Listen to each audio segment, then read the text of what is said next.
Good evening friends, मेरा नाम सी ए सुमित गर्ग है और अपने चैनल पे मैं आप सभी का स्वागत करता हूं। आज की वीडियो का हमारा टॉपिक है FAQs इशूड फॉर QRMP। तो QRMP स्कीम जो गवर्नमेंट ने लॉन्च की है, जो कि जनवरी 2021 से एप्लीकेबल हो चुकी है, उसके आज FAQs रिलीज़ कर दिए गए हैं। तो यदि किसी का ऑटोमेटिकली जो स्कीम है वो QRMP स्कीम ऑप्ट हो गई है या फिर आपने खुद इसे सेलेक्ट किया है, तो आपके लिए इम्पॉर्टेंट है कि आप एक बार इन FAQs को गो थ्रू करें ताकि आपको QRMP स्कीम क्या है और उसकी पूरी जानकारी मिल पाए, और अगर आपका कोई डाउट है तो वो भी यहाँ पर सॉल्व हो जाएगा। मैं इसे पूरा रीड आउट नहीं करने वाला हूँ, जो इम्पॉर्टेंट पॉइंट्स हैं उनको रीड आउट करूँगा। What is QRMP scheme, what are its benefit. तो सभी को पता है कि आपकी जो GSTR 1 है, 3B है, वो क्वार्टरली हो जाएगी और जो आपको पेमेंट्स हैं वो मंथली करनी पड़ेगी, जो कि एक फॉर्म लॉन्च कर दिया गया है। Why have I been assigned quarterly filing without opting for the same. तो यहाँ पर कुछ टैक्स पेयर्स ऐसे थे जिन्होंने क्वार्टरली फाइलिंग ऑप्ट नहीं करी, बट GST सिस्टम ने खुद इसे इम्प्लीमेंट कर दिया उनके पास बिहेवियर को देखकर, जिसकी डिटेल्स पहले दी जा चुकी है, जो कि जो रेलिवेंट टैक्स पेयर है उनकी ईमेल और SMS पर उन्हें मिली भी होंगी।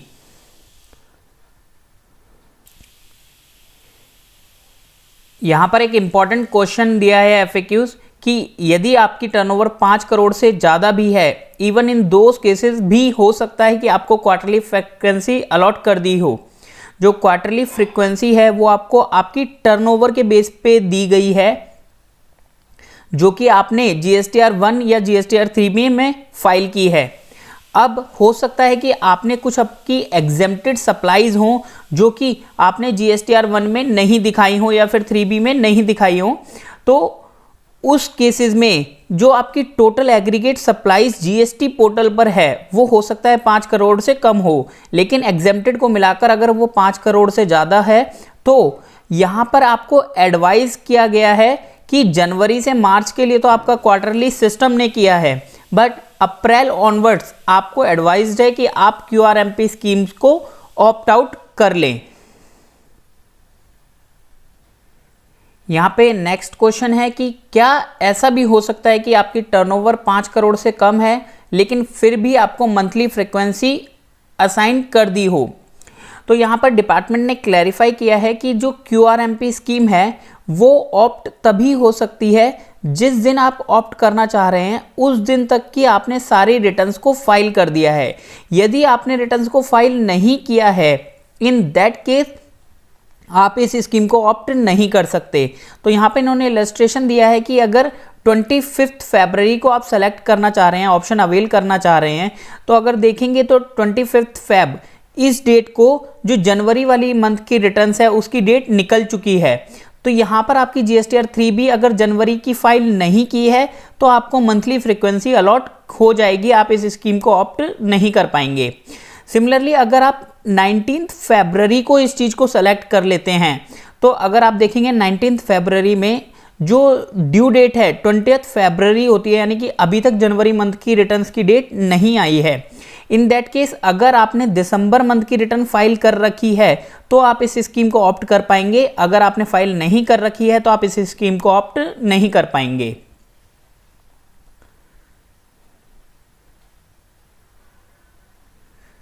तो यहाँ पर एक इम्पॉर्टेंट क्वेश्चंस भी टैक्स पेयर्स के माइंड में है कि जो नई IFF फैसिलिटी इंट्रोड्यूस की गई है, जिसे मैं मिनी GSTR 1 कहता हूँ, वो ऑप्शनल है या मैंडेटरी है। तो यहाँ पर इस चीज़ को पहले ही क्लैरिफाई किया जा चुका था कि ये एक ऑप्शनल फैसिलिटी है, लेकिन इसकी यूज़फुलनेस को देखते हुए इसे समझा जा सकता है कि ये एक मैंडेटरी फैसिलिटी है, क्योंकि यदि आप IFF में डिटेल्स फाइल नहीं करेंगे तो सामने वाले पर्सन को क्रेडिट नहीं मिलेगा। इस फैसिलिटी को इंट्रोड्यूस ही इस पर्पस से किया गया था कि आप क्वार्टरली जो टैक्स फाइलर्स हैं, रिटर्न फाइलर्स हैं, वो इस फैसिलिटी का यूज़ करके सामने जो उनका बायर है उसको क्रेडिट दिला सकें। तो कहने को ये फैसिलिटी ऑप्शनल है, लेकिन यदि आपका बायर डिमांड करता है कि ITC GSTR 2A में विजिबल होना चाहिए तो आपको इस फैसिलिटी को यूज़ करना ही पड़ेगा। तो दो इट इज़ ऑप्शनल बट ये कंपल्सरली आपको भरनी पड़ेगी। अदरवाइज हो सकता है कि जो आपके बायर्स हैं वो आपसे माल परचेज करना बंद कर दें।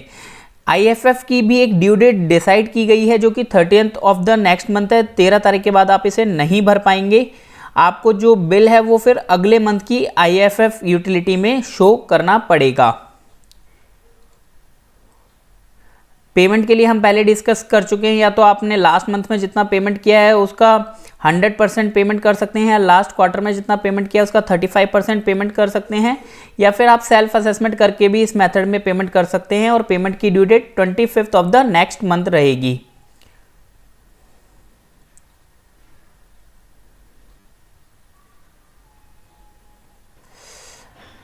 How do I declare B2C supplies in IFF for the first 2 months of the quarter if I have opted for QRMP? यदि मैंने QRMP स्कीम के लिए ऑप्ट कर लिया है तो B2C सप्लाईज को कैसे दिखाऊं IFF में? तो आप देखेंगे IFF का पर्पस जो है वो सामने वाली पार्टी को क्रेडिट दिलाना है, लेकिन B2C सप्लाईज में सामने वाली पार्टी क्रेडिट के लिए एलिजिबल नहीं होती है, इसलिए IFF में B2C सप्लाईज की कोई भी डिटेल्स नहीं जाएगी।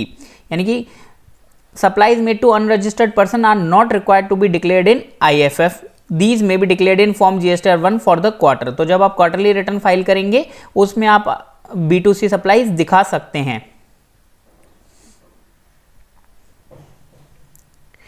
यहाँ पर ये एक मेजर क्वेश्चन है, इसे हम ध्यान से समझेंगे। How do I claim ITC for the first 2 months of the quarter? तो यहाँ पर बोला गया है कि आपको जो है पेमेंट मंथली करनी है। अब मुझे पेमेंट करने के लिए क्या रहता है, मुझे सबसे पहले अपनी लायबिलिटी डिसाइड करनी है जो कि मैं अपने सेल्स बिल से कर सकता हूँ। देयर आफ्टर मुझे अपना ITC चेक करना है, इनपुट टैक्स क्रेडिट कितना मेरे पास अवेलेबल है, और यदि मुझे कोई पेमेंट करनी है तो मैं 25th तक कर दूंगा, और यदि मुझे कोई भी पेमेंट नहीं करनी है तो मैं फिर कोई भी पेमेंट नहीं करूंगा। मेरा कैश जो भी अमाउंट है वो ऑलरेडी कंसीडर किया जाएगा। लेकिन यहाँ पर एक मेन क्वेश्चन आता था कि इनपुट टैक्स क्रेडिट आपके लेजर में अवेलेबल कब होता है? इनपुट टैक्स क्रेडिट आपके लेजर में अवेलेबल होता है जब आप GSTR 3B फाइल कर देते हैं। तो अभी तक आप मंथली GSTR 3B फाइल कर रहे थे तो आपके लेजर में वो अमाउंट रिफ्लेक्ट होती थी। तो यहाँ पर एक क्वेश्चन आता है कि अब ITC किसे माना जाएगा? जो GSTR 2A 2B में दिख रहा है उसे ITC माना जाएगा, या फिर जो आप पुराना ITC कैरी ओवर करते हुए आ रहे हैं अपने लेजर में सिर्फ उसे ITC कंसीडर किया जाएगा? तो यहाँ पे इस चीज को भी क्लैरिफाई किया गया है। In the first 2 months of the quarter, no declaration pertaining to ITC is required to be made. The available ITC for the entire quarter will be made available by the system in quarterly form GSTR 2B. This quarterly facility will be in addition to the form GSTR 2B being made available on monthly basis, which can still be used for doing self assessment.